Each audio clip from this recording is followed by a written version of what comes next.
What's up, everybody? We are 31 days from Bound for Glory, and tonight is our Impact on AXS TV review of Impact Wrestling. Nigeria Miranda here, as always, each and every Tuesday, and we're ready to break down all the things that happen in Impact today. Not just on Impact on AXS TV, but all of today, because we got to take part of the media press call earlier where we got to chime in with Eric Young and Rich Swann as they are the main event for Bound for Glory. So we got to be a part of that call. We got to ask a few questions in there, and really was able to take some things into perspective about, one, how crazy Eric Young is, and two, how crazy Rich Swann internet is. I know. I tell you, I just sympathize with him.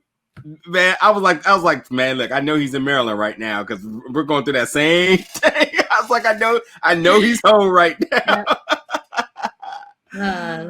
Building that sympathy. At all, right? But like, what would you say the biggest things that you either got or took away from the call, or like what was really something that kind of was intriguing to you, shall I say?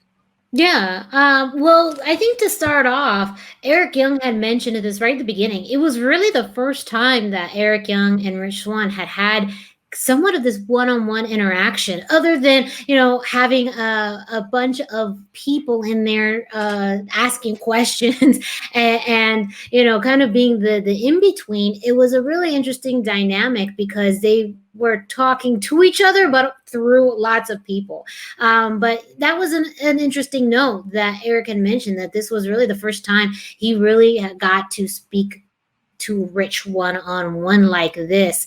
And really, it was things I already knew, but really confirmed and solidified this change in Eric Young's attitude and approach to his career, to pro wrestling. Seems like it's just beyond the ring. It goes through his character, his persona, his really how he looks at pro wrestling now is a completely different approach. And he even talked to Rich Swann about he's been in his shoes. He's been the happy-go-lucky guy. He's been the one with the smile on his face. But where did it lead him? Where did it get him in his career? So almost trying to force Rich to kind of admit that what he's trying to do with his own career, trying to be the brave guy and stand up for himself, isn't going to get him anywhere, because Eric Young did that. And to him, that wasn't helpful for his career. So to me, that was one of the biggest takeaways that I really liked, because we've seen this maniac just tear up the Impact Zone,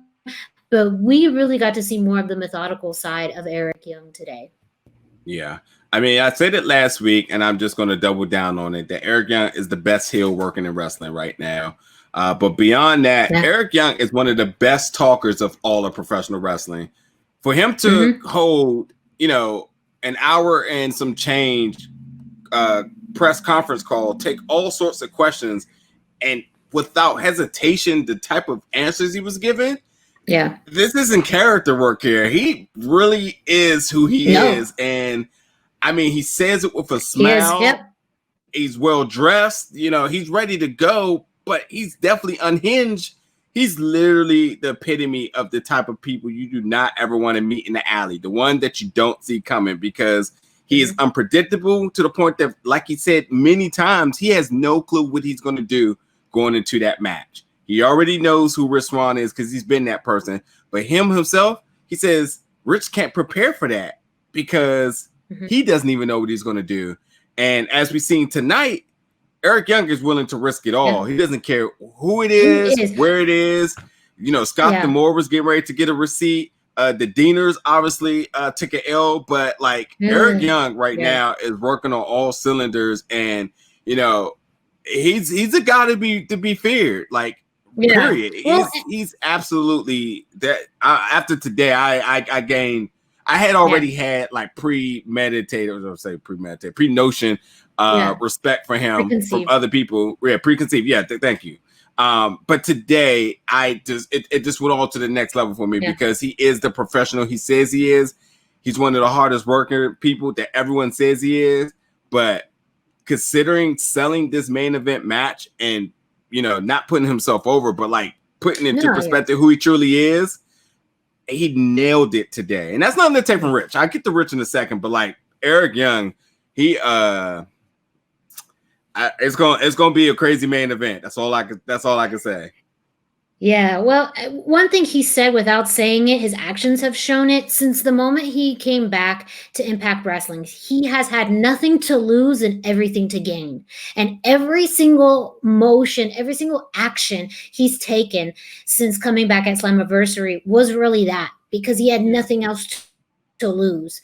He had come and gone. He's had every role within the company. And when he came into back to Impact with really just that attitude and that approach, that's how he skyrocketed so quickly. Now he has a lot to lose with the World Championship.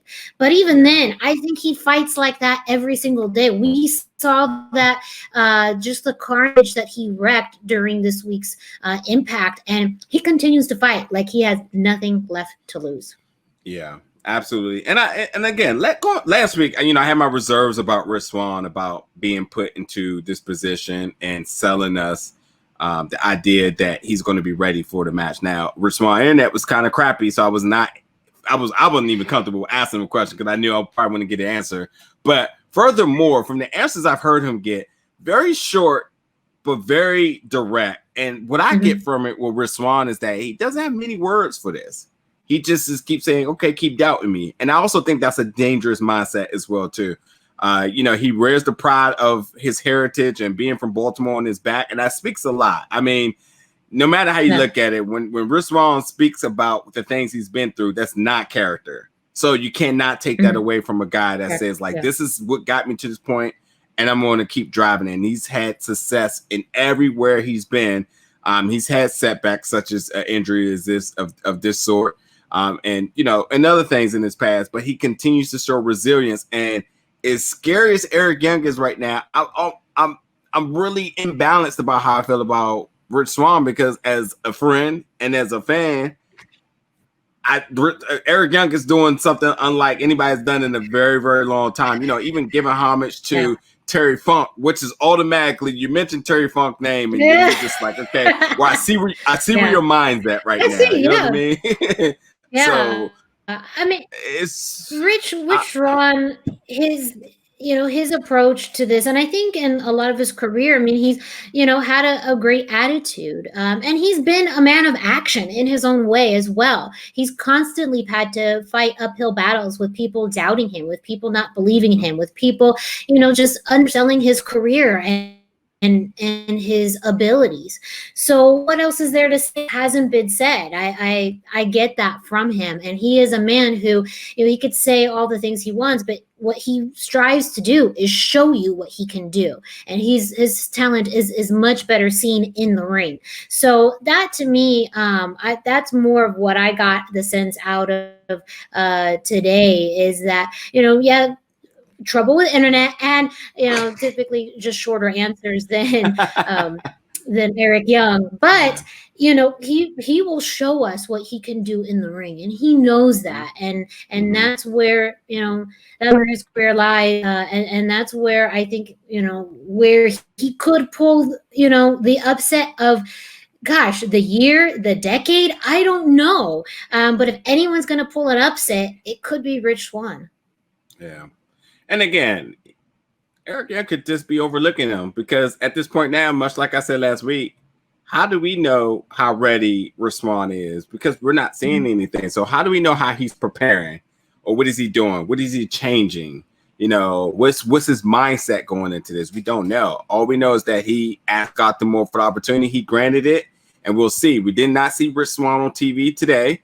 So there's no telling when we might see him on TV, or does he just show up at Bound for Glory and we just have no clue? I mean, what about if some of the things, the criticism that he got today from Eric Young, what if that was actually nothing but added fuel to the fire for him to regain himself and to go into the match with a different mindset? There's a lot of things that can happen in 31 days. Bound for Glory, as we only have one match announced, is already getting ready to shape up to be a crazy, crazy night. And if you do want to watch the press media call, it was streamed live on Impact Wrestling's Facebook. So I know the whole video's there, but it'll probably eventually show up on their YouTube. So definitely check that out. So you can get the full gist of everything we're talking about here. It's about an hour and some change. So yeah, it's a lot of good detail in it. But bear with Swann internet because that was the only thing that you don't want to remember from it.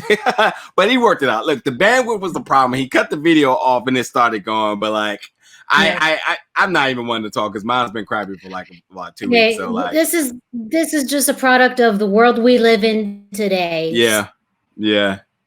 So that's just modern technology. Yep. And thank you for the good people at Impact for letting us be a part of that. It was absolutely fun. More exclusive content to come, shall I say. So definitely stay tuned for that. Anyway, let's get into tonight. And I am not going to talk about a match just yet. Two things. Let's go to the very, very end. Who attacked Eddie Edwards here? I know the easy answer is Eric Young. Yeah.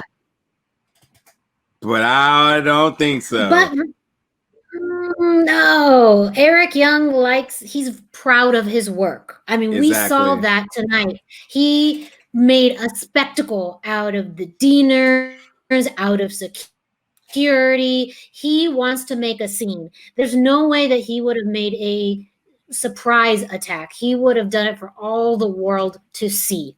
So this absolutely leads me to believe who else. And yeah, Eddie Edwards came back to face Eric Young, who put him on the shelf, who almost attacked his wife. I mean, it's great to see Eddie Edwards back, but it's also a man is making a lot of enemies for being such a good guy. So yeah, who attacked him? I don't know. I am not totally sure just yet. First of all, here's what I think. We already have the main event book. So we know Eddie Edwards, who's not going to be a part of that. However, Eddie Edwards is getting his opportunity at Victory Road, October 3rd, which is exclusive on Impact Plus. For me, this is the first time something has been strictly exclusive to it, I think. You can fact check me on that. But so there happens. So we talked a lot about like how are they going to fill time and stories all the way going into Bound for Glory. So now we see that there's another pay-per-view style of show coming up in Victory Road in October 3rd, once again, where we will get Eddie Edwards versus Eric Young. So I for me, like you said, Eric Young takes pride in his work. No reason to hide, no reason to catch him off guard or, any of that sort. But what I'm thinking here is that match that happens on October 3rd is whatever. However it's booked. I don't feel like titles will change hands, but I've been wrong plenty of times on that.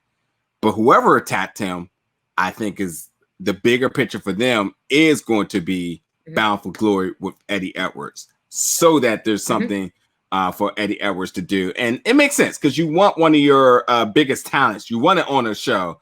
And if he's not going to be in the main title picture, then you have to figure out something to do. So I think the timing is right here and perfect.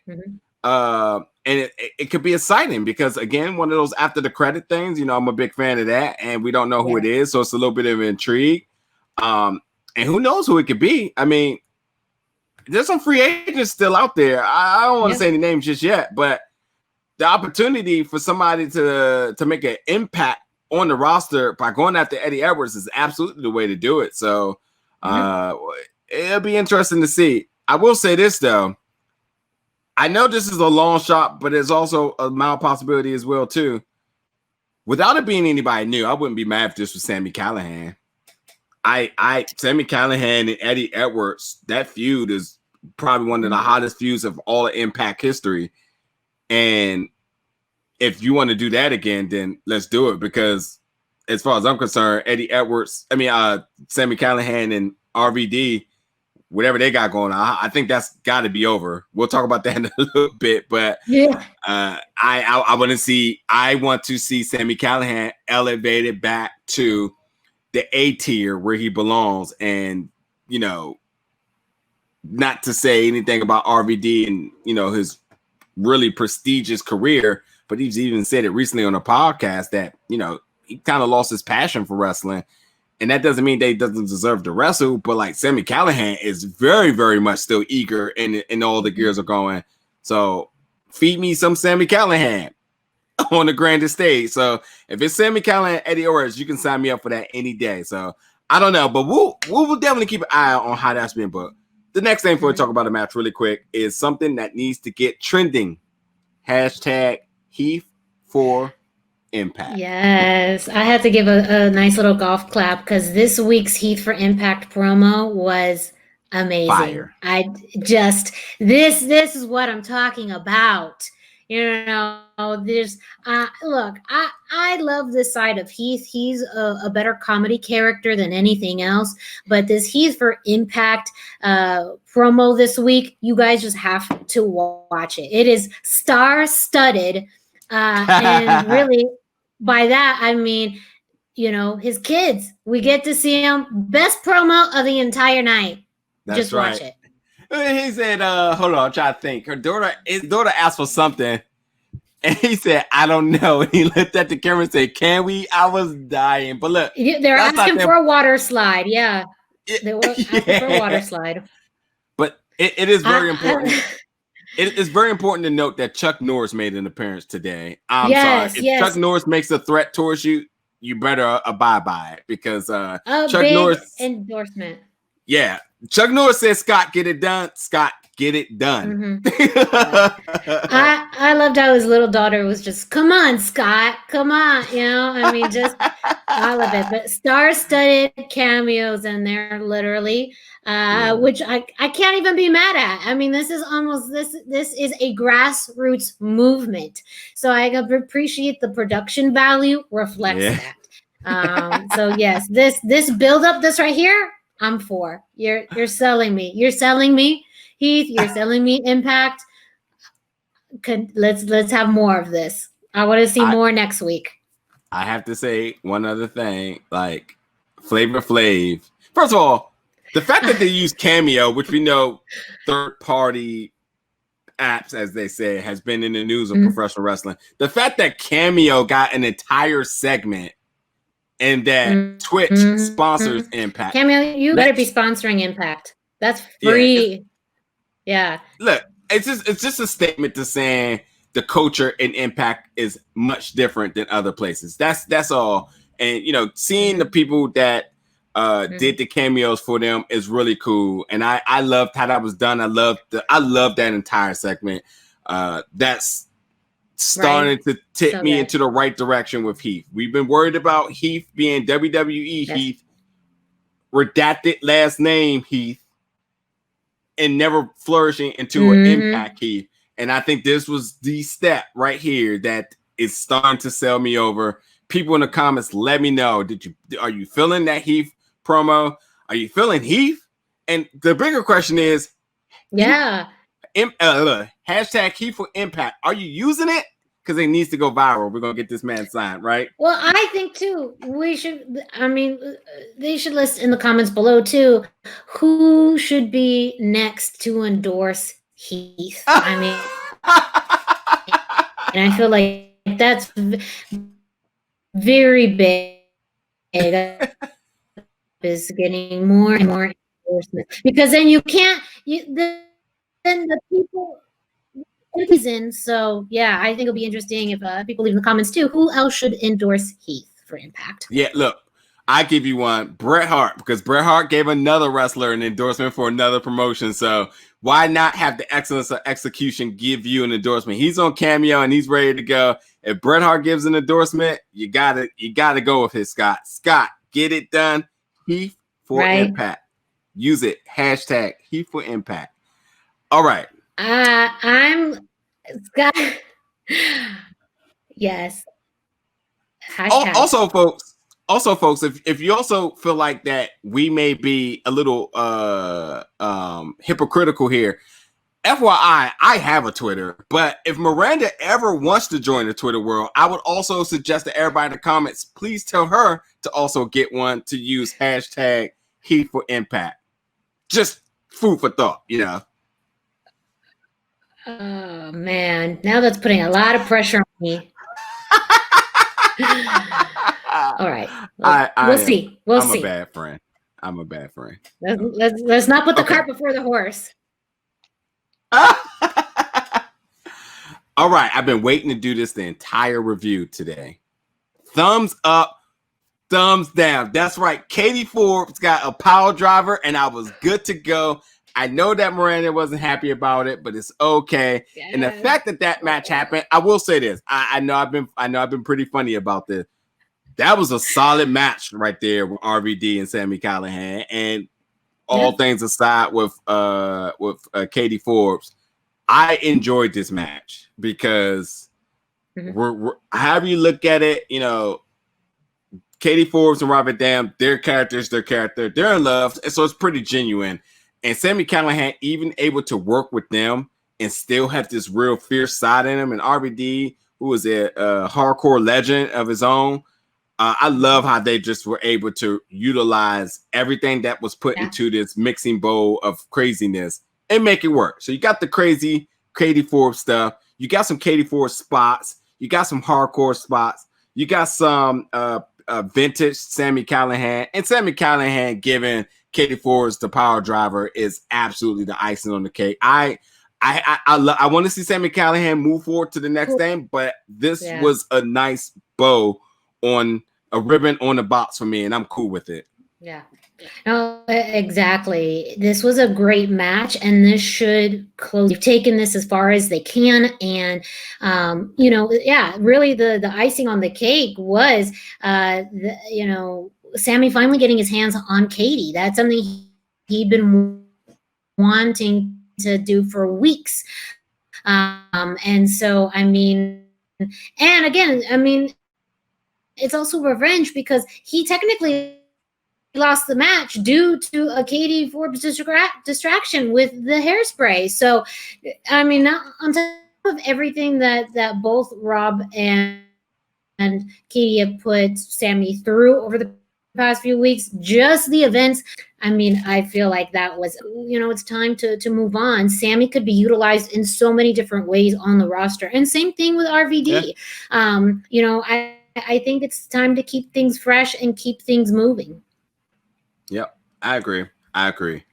Let's move on to the opening match, which was a triple threat for the number one contendership for the X Division Championship, which involved the Ultimate Finesser, TJP, and 420 Boys.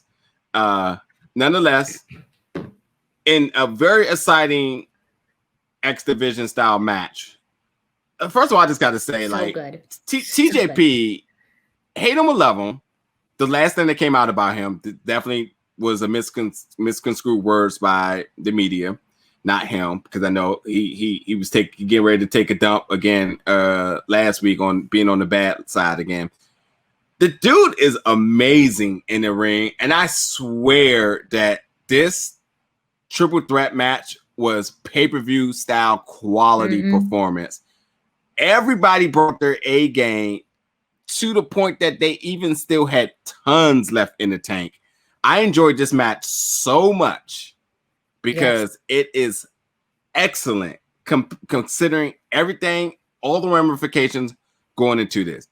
You really don't want to crown a number one contender when you have three legit contenders. And I think putting one person over another would kind of stifle the other one's, sort of push, shall I say.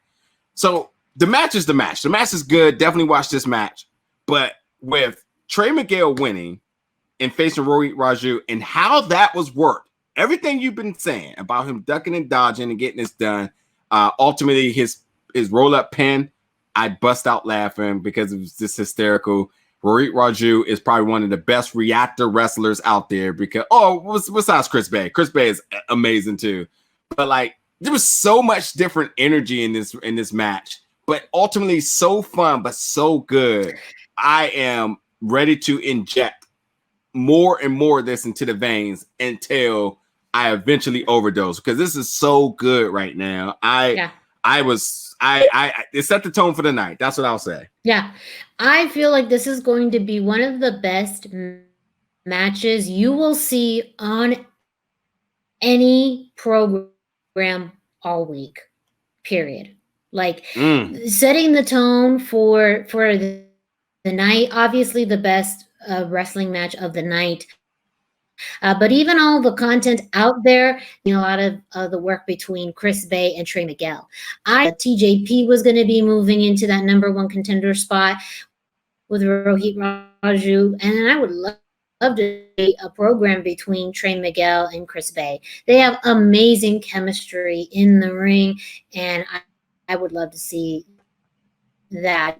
You're right. I mean, this trio in particular, it's been very interesting how I think traditionally when you have matches where, it's what they call 50-50 booking or whatever you like to call it, where, people keep beating each other, fans may get disinterested or you're not quite root for. But in this case, a field, and each one of them is trying. But that's how the last few weeks have felt between these three, is that everyone just continues to one up each other. Everyone continues just to get a little bit ahead. But you still don't know who, this number one contender will be. And I feel like with the way that Trey lost his match tonight against Rohit, there's still going to be questions left of, more opportunities and who's going to face Rohit for the Impact Championship. So, awesome match. Just amazing moves, amazing chemistry. And TJP, I mean, the submissions that he doesn't see that. And let us know in the comments for wrestling. I want to talk about Kimber Lee versus Susie. This came as a result of last week's tag match, Deonna Purrazzo and Kimber Lee versus Susie and Kylie Rae. Kimberly was upset, actually, on Impact social media. She had a short promo where she cut and told Susie this was not going to fly. Also, Keith, I love this role as her as a curator. It's very complementary to Deonna Purrazzo's role and Deonna Purrazzo's place as Knockouts champion. So I really love this pairing. They're just killing these pairings, because they just have a way of and help carry storyline. Sorry, side note. But this week we had Kimberly versus Susie. We've seen a lot more from Susie, and we continue to get those hints of Su Yung being buried deep within Susie, finally starting to come out. Susie got the win, but even afterwards, and Kylie accompanied Susie, Deonna accompanied Kimberly to Deonna Purrazzo match that is announced for Bound for Glory, and the timing is right. I feel like they've built up enough with Deonna and Kylie, but also you still have a lot in the mix with these two teams that you can continue for the next few weeks, and we don't, see Deonna and Kylie in a ring together until Bound for Glory. Yep. It's the inevitable. We knew this was going to happen. Quite frankly, when they said it was official, I was like, wait, we didn't already know that? But yeah, because we figured this was the grandest stage to do this. So it's official that's when it's going to happen. Although it wasn't, I mean, I guess it'll be announced next week, but Deonna Purrazzo and Kylie Rae, we know that's the big ticket. The interesting thing about this is what's starting to come to life with Su Yung and how that's going to actually occur and what effects will it have. Su Yung, obviously heel, meaning they're losing a baby face for a heel change, a heel flip, or whatever you want to call it. And because it's going to come at the hands of Kylie Rae, who's starting to see an aggressive side of her too, which is almost going to be like the gateway for Susie, if you ask me. the way I look at this is that Su Yung will be in the number one contenders picture in very close proximity of Bound for Glory. Whether it's that week before, that week after, or doing it, we are going to see Su Yung. It is happening.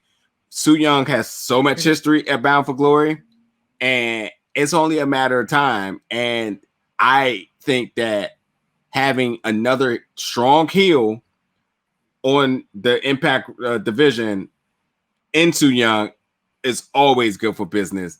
Whether we get Deonna Purrazzo, Su Yung, whether we get Kylie Rae and Su Yung, which obviously they're building a lot of story for that right now, it's going to be interesting. And I mean, there's a lot. I don't want to spend too much time on it, but we definitely talk about more extensively in weeks to come. But like, we could almost have a double turn here because Kylie Rae is starting to become a little bit aggressive, and the smile goes away at a time. And I've said it before. I don't think I've ever seen Kylie Rae play heel, which could be cool. And Kylie Rae, and we talked about tandems here, but Kylie Rae and Su Yung together, that could be something.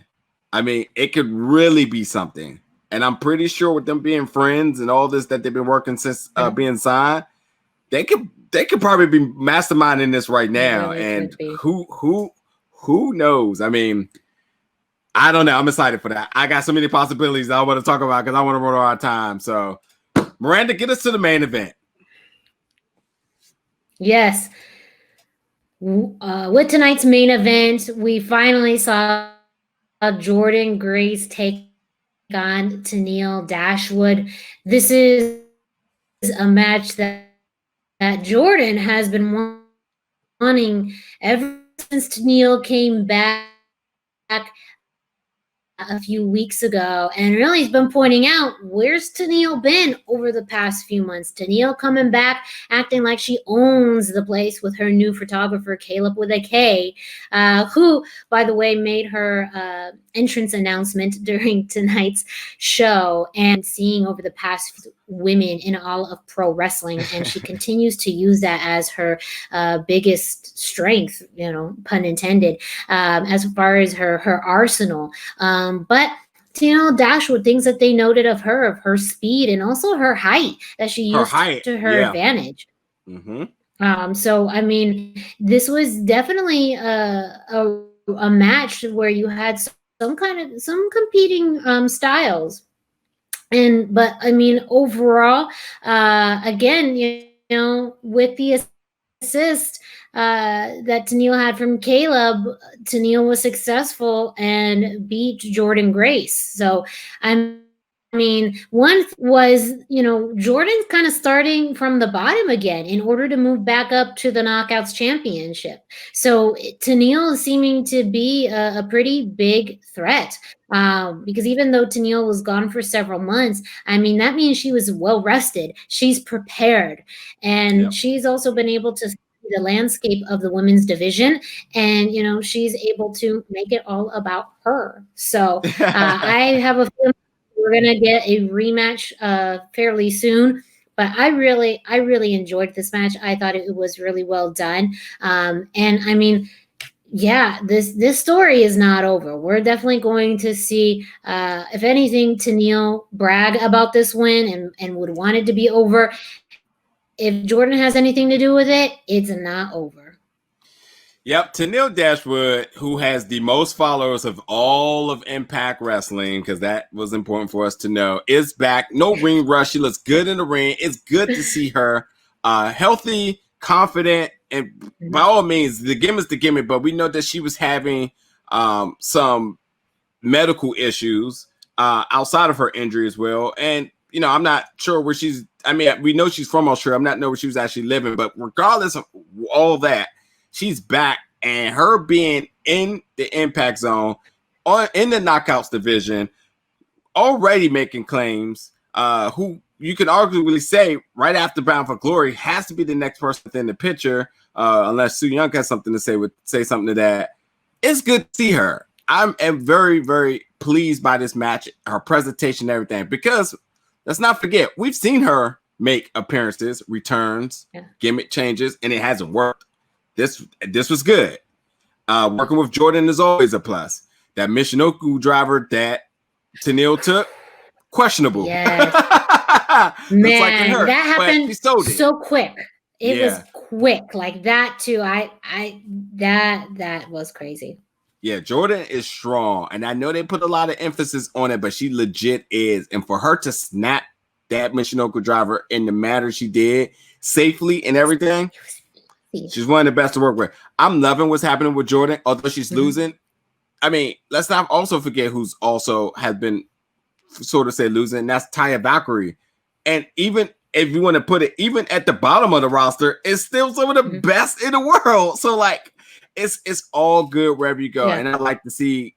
So here's the thing with me and Jordynne. I felt her win was, completely overlooked because it wasn't on TV, overshadowed because of the pandemic.